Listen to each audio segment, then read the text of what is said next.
Yan na nga adlaw puno, hinda ko nga kalipay.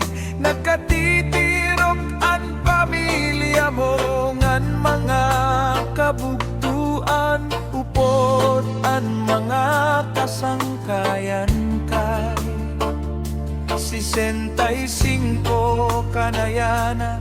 Pero batanon ka lagi hapon hapag kitao. Di kang hanuna tuplob, yan na nga mga tuig nga naglabay. Musika ang kaupod mo,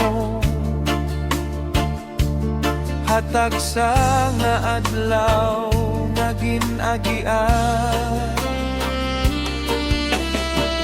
Kung nagtutukar ka, hanimo saxophone, ang nga tanan namamati na pupuno, hinkalipayan. Labi na kon nagkakatitirok kita dito, haimo farm nga may manukan ng mga utang. Dito nagbabalik ang mga istorya, ngan harayhak nga marisyo gadla pamatian.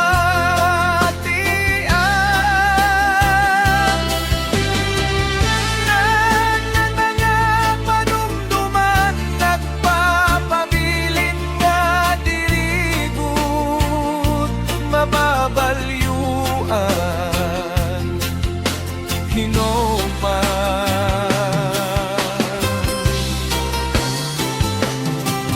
Malipayon nga kaadlawan,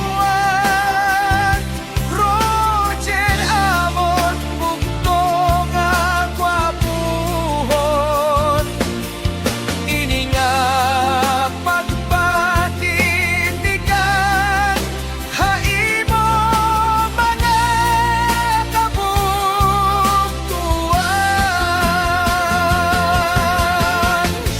Ikaw ang bugto nga andam pirme, pumulig haiba, may kasing-kasing nga mapinasayloon ngan punuhin maopay nga buhat sugad ha.